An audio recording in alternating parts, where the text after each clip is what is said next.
Are you wondering why you do what you do? And maybe that's impacting your self-esteem. Well, today we're going to talk about this. And if you stay until the end, I have an extra bonus point for you then as well. Now, I was recently at UPW live with Tony Robbins, and also my mentor Joseph was there, and many other great speakers.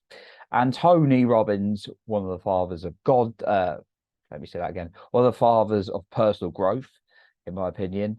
He was talking about why we do what we do, and he's talked about his human needs.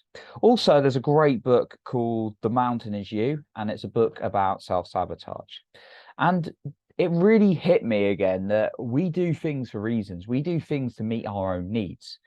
And those needs are things like, and I've done it many times in my life, those things are like safety, things like certainty and love, even if the behavior doesn't seem to be in our favor at the time.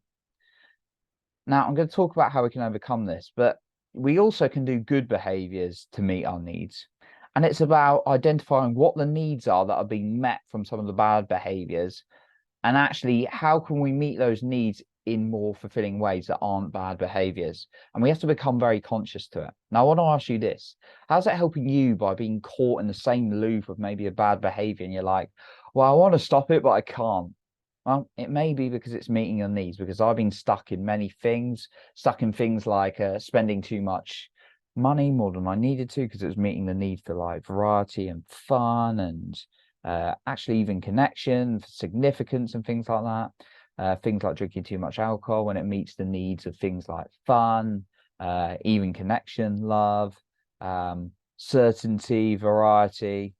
So you've got to become more conscious of some of your behaviors and actually why you're doing what you're doing. And that's the way we can improve, because we're subconsciously automatically doing a lot of these bad behaviors because it's meeting our needs, even if we don't realize it.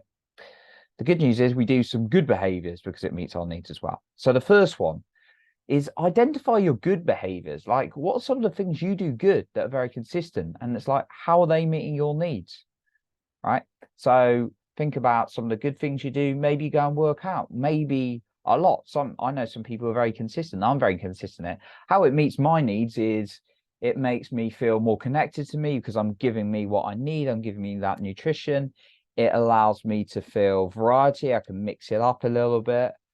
And I feel certain, I know I'll be certain that I'll feel good after it. So that's like how it meets my needs. And when I realize that, and then ask yourself, like, what are some of the bad behaviors you got? Some of the things you don't like that don't help you. Maybe it's eating too much, maybe it's drinking too much, maybe it's smoking too much. Um, Maybe it's scrolling social media more than you should do, because that meets many needs, right? That meets like connection, even though it's not real connection, but we think it is. It meets variety, all sorts of things. Okay. So then ask yourself, what are the needs? So the third step is asking yourself, what are some of the needs being met by some of these bad behaviors? And be really honest with yourself. So, and then ask yourself, and this is the third one still, what are other ways that can meet those needs? So perhaps you really need to feel like loved or connection or variety or more certainty in your life. How can you do that? Like, I know for me, when I started doing breath work, that helped me connect with me an awful lot more than I realized. And actually, I didn't need alcohol as much when I started connecting. When I've been in the dating scene and I'm connecting really well with the girl, like, it makes me not really want to drink much or anything like that, because my need for connection, even if that's to myself, is moved away because I'm connecting with another human being. So start thinking about how some of your bad behaviors could be moved because and how you can meet some of those needs that the bad behaviors are meeting in good ways. Okay, my final point. That's what I've got for you. So my final bonus point I want to share with you, and it's really stupidly simple, but people don't do it. Get yourself a coach. As simple as that is. I was having a conversation with one of my coaches. I have a few last night. She's brilliant. And I was just like, well, I'm doing this behavior. You know, I'm always a work in progress. We're all works in progress. And I was like, I'm doing this behavior because I don't feel so good at that moment. And it's like, well, that meets that need. And she's like, what else could you do instead? And how's that making you feel? And I come up to so many realizations. A coach will really allow you to see your blind spots. So that's what I really wanted to emphasize to you as well. So that's what I got for you today. I appreciate you for being here. You're improving other people's lives for being the best you. And remember, you are in control of your own self-esteem and confidence.